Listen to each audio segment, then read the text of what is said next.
Good morning, everyone. Welcome back to Rangers Ready Go. Today, my review of episode 4 of Power Rangers Beast Morphers Digital Deception. This was a so so episode. That's exactly what I'm going to call it. Just so so. It was okay. It wasn't good. Wasn't bad. Just right in between, I suppose. Um, Still could have had more action than what it showed, but I guess what are you going to do? Because it was a Valentine's Day episode. Yeah, Valentine's Day. A little late this time around.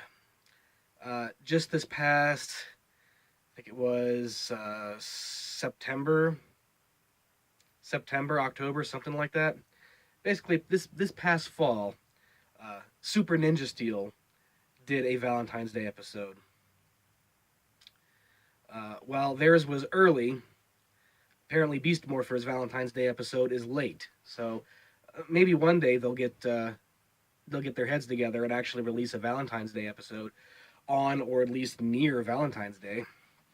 But regardless, uh, Digital Deception starts with the Blue Ranger Robbie still mourning his girlfriend and the supposed original Yellow Ranger for Beast Morphers, Roxy. Um, she is still asleep in her cryo chamber because, of course, the evil avatar Roxy is still roaming about. Well, he recalls his first Valentine's Day with Roxy and remembers that there has to be some good in her. Well, this gives the evil Roxy avatar an idea that she can manipulate the Blue Ranger Robbie's emotions, which she does rather effectively. I mean, the girl who plays Roxy says I guess she's cute enough. Could play with any man's emotions, really. But to what kind of message does that really send? Being able to manipulate someone's emotions like that just because you're a girl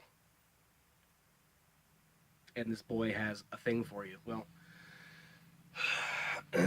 anyway, she convinces Evox and Blaze and Scrozzle, whatever kind of name that is for a machine monster, I have no idea. Scrozzle.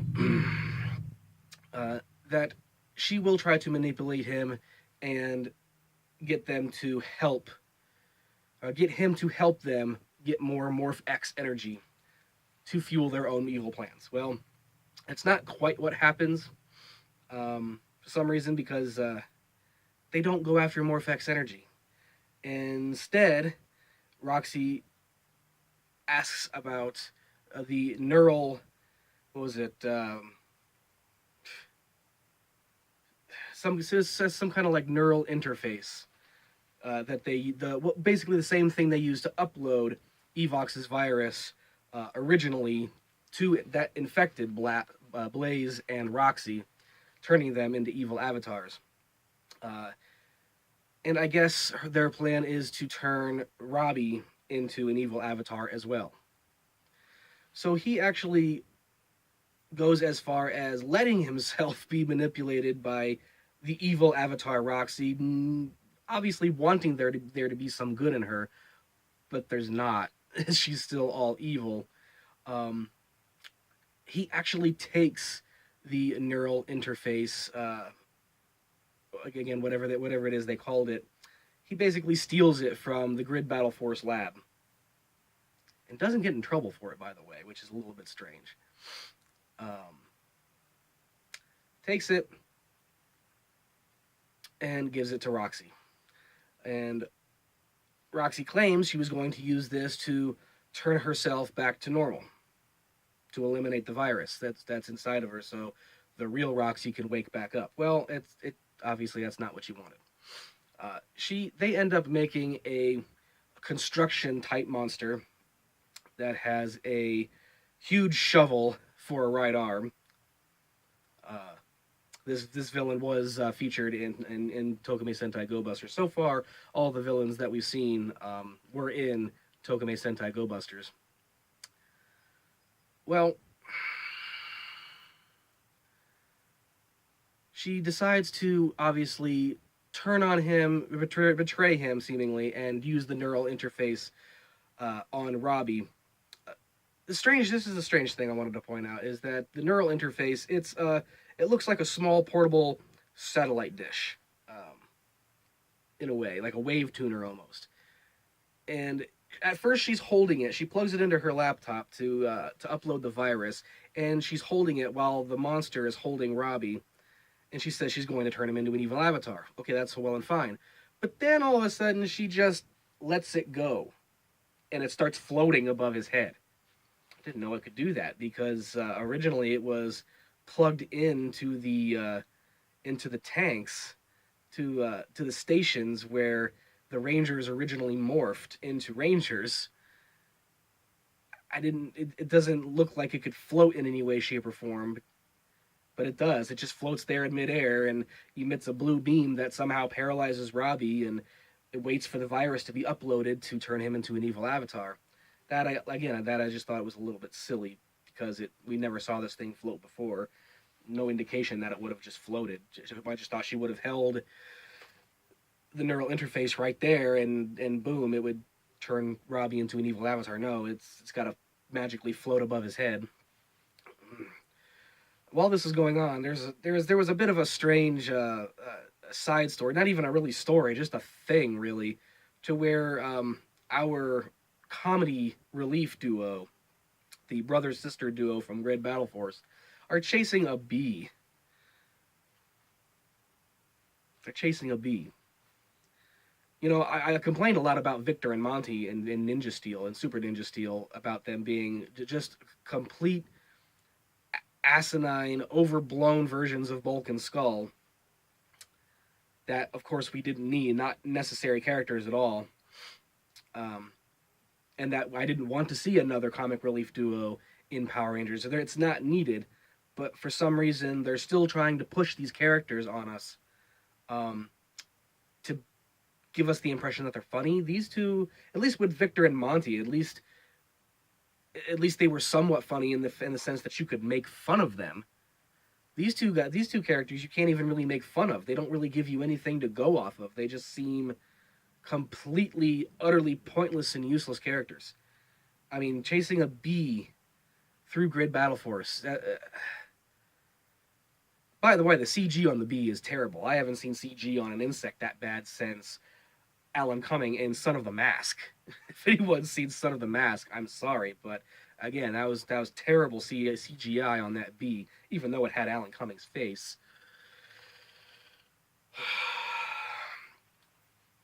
Bad bug CGI. I can't stand it. Well, obviously, the evil Roxy, Avatar Roxy's plan to turn Robbie into an evil avatar obviously falls through because the other Rangers try to go to find Robbie, and because they were supposed to meet him at the gym and realize he's not there, and then so they go to the lab, and the young scientist, Billy, I'll memorize his name soon. The young scientist tells them, well, he was here asking about the neural aligner or neural interface. I think it was the neural aligner is what they called it. And then when he looks at it, he says, I thought I put it down right here. He must have taken it. Again, not being really all that upset, you know, one of your own people stealing highly sensitive, high-tech, you know, hardware from your lab, and you're just gonna kind of just brush it off. Oh, he must have stolen it. He must have taken it. Okay, whatever. Rangers, of course, they say they're going to go get it back. And obviously when they go to get it back that's when Roxy's trying to turn him into an evil avatar. They save him by shooting the floating neural aligner, which you'd figure would be destroyed at that point, but no, I guess not, because the evil avatar Roxy at that point just grabs it and teleports away with the neural aligner to give to Scrozzle for whatever reason. He's got some kind of nefarious plan with it, more than likely to infect either more people to create more avatars, or he's probably just going to use it and infuse the technology with theirs, and you'll probably never even hear of this neural aligner ever again. Who knows? Um, but again, the whole idea of a Valentine's Day episode this far after Valentine's Day, it just didn't fit, and it really didn't have that much emphasis on Valentine's Day aside from the whole relationship between Robbie and Roxy. Um, but I guess the young scientist, again, I will memorize his name soon, trust me, um, was buying flowers in the marketplace. I'm thinking because he's got a thing for Zoe, the Yellow Ranger. Yeah. Oddly enough, I'm getting the impression, just for some, this is just a speculation at this point. So it's really way too early to say for sure. But I want to say that the young scientist who works at Grid Battle Force that created the Rangers, I'm getting the idea that he is going to be Beatbuster or Beast Morpher Gold. Why do I get this impression? Well, it's because of what the Grid Battle Force commander told him after the monster initially attacked, and he got in the marketplace and got almost got injured before before the Rangers showed up. She basically told him that you are now on a buddy system and you're not allowed to go anywhere without a buddy. Speaking of buddies, we see none of the buddy droids in this episode. The robot companions, none of them. It's like they're gone all of a sudden. We get to see Cruz, but only in motorcycle form at the end when the Red Ranger calls for it. So I hope that they show more of the robot companions sometime soon, as they were an integral part of Tokimei Sentai Go Busters, and even several story arcs in Tokimei Sentai Go Busters revolved heavily around the buddy droids, the robot companions. But by the Grid Battle Force commander saying that you are on a buddy system and you are not allowed to go anywhere without a buddy, this young scientist does not have a buddy droid. Or at least not yet. If he supposedly is the one who created the rest of the robot companions, who's to say he doesn't create another robot companion? That being Beat J Stag, or Stag Buster, the silver Beast Morpher Ranger, Beast Morpher Silver, from Tokimei Sentai Go Busters. Because as you know, Beat Buster or Beast Morpher Gold in Go Busters had a robot companion that he built, and not only to be a robot companion, but also to be the Silver Ranger. So I can easily see him creating his version, our version of Beat J Stag, whatever it is they're planning on naming him, to be a buddy companion to protect him, but then eventually learns how to fight and creates a ranger power for himself and his robot companion. I can easily see that happening. Now, I mentioned before about the casting for Beast Morpher Gold. The picture of the actor looks similar. Of course, it has different hair and in different lighting, but it kind of does look like this kid. I'm going to have to double check some sources to be double sure, but I'm fairly certain that the young scientist is going to be Beast Morpher Gold and create the Silver Ranger, Beast Morpher Silver, as well. So stay tuned for that. Look forward to that, because again, it's just speculation on my part, but I feel fairly confident. I'm going to say I'm probably like 80% sure. Yeah, I'm 80% sure that's exactly what's going to happen. But getting back to the episode, toward the end of the episode, like I said, not much happened other than, just Valentine's Day banter back and forth, and the whole idea of Roxy trying to turn Robbie into an evil avatar, which, like I just said, fell through because the Rangers come to save him. Roxy teleports away with the neural aligner, and that is when Scrozzle decides to send a beta type Megazord, or, giant robot, uh, to Earth to start attacking the city. That is when Robbie and Zoe decide to take on the construction monster on foot alone, while Devin, the Red Ranger, obviously takes care of the giant monster. It's when he calls Cruz the motorcycle and ends up joining with his Zord. Once again, this is episode 4. We have yet to see the formation of the Megazord. I was kind of looking forward to that. I kind of thought, finally, we're going to see the Megazord. This is episode 4. Usually we've seen the Megazord by episode 1 or 2 for any other series, but for some reason, Hasbro is deciding to hold off on it. I have no idea why. I'd like to know why, but it's probably... I know it's coming, probably the next episode or 2, but I'm not going to make any more judgment calls on when they're going to form the Megazord, because apparently the old rules are no longer applicable because this is Hasbro and not Saban. Devin obviously finishes off this monster while dodging several missiles from the monster. And this is where I had one other small problem, is that he's dodging these missiles in the middle of a city, a populated city. And the missiles are just hitting everything, the buildings, the streets, cars, everything. And aren't the Power Rangers supposed to protect people and not just let the monster's missiles hit the city, hit everything like that? That's just wow. I mean, I would have used the sword and try to maybe deflect the missiles, or use your own missiles to collide with the other missiles to blow them up midair. No, he just decides to dodge them, let it destroy the city. I'd really like to know what kind of budget the mayor has to rebuild this city every single time the Power Rangers decide to dodge a blast or a missile strike. But whatever. And once again, Devin finishes the giant robot with the ridiculous blaster to sword finisher.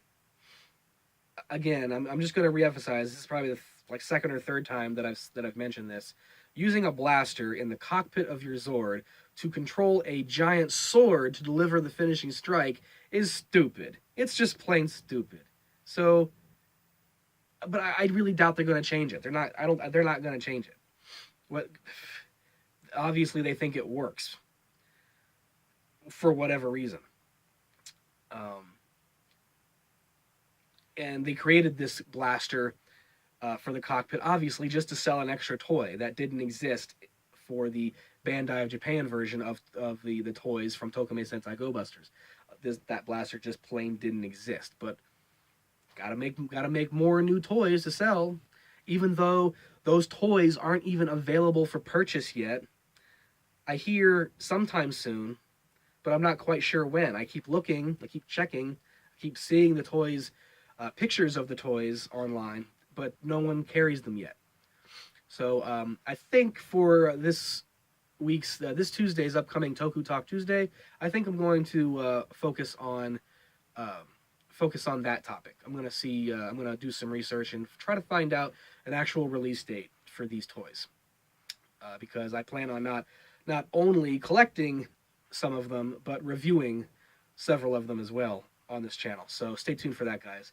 But at the very end of this episode, after the monster, the giant robot, and the construction monster on foot are simultaneously defeated by the Rangers, we go back to Grid Battle Force, and how else do we close out this episode? By, once again, a watered-down comedy act by what I guess is supposed to be our comic relief duo, which, again, they're not funny at all. At least Victor and Monty were funny in the sense you could make fun of them. Even if you didn't like them, it was still something to give you a laugh, whether it was, a genuine laugh or a laugh mixed with a bit of crying too.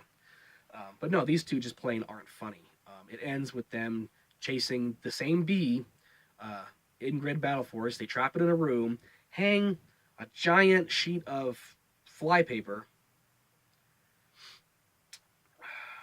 and proceed to chase the bee. And what happens? Of course, the bee runs into, runs close to the wallpaper while they're both chasing it at the same time. What happens? They both get stuck to the wallpaper, and there wasn't just one bee, but a second bee. And when the Rangers come in to see what the commotion is, they let the bees fly out, and they're just stuck to the wallpaper, to the flypaper. And that was the end of the episode. I'm just going to go ahead and say, again, I still have high hopes for this series to be better than Ninja Steel or Super Ninja Steel, but the ending of that episode almost killed that hope. So, because that was just a terrible ending for an episode. No build up for anything more, and that was it. Aside from Scrozzle talking with Evox, holding the neural aligner, saying, "Oh, I've got a plan for this," while Roxy and Blaze watch from the sidelines, and Scrozzle is talking down about the Avatar, saying we don't need them and they're useless or whatever. And Evox doesn't seem to care. He just wants to get out of the cyber dimension back to the real world. He doesn't care who helps him and how he gets there. He just wants it done. So obviously he's not going to care much about his minions or whoever's serving him. He just wants to get it done. He just wants to get there. He doesn't care how. So he's going to use and step on everybody who gets in his way, because that's what an evil villain does. And that was episode 4 of Power Rangers Beast Morphers, Digital Deception.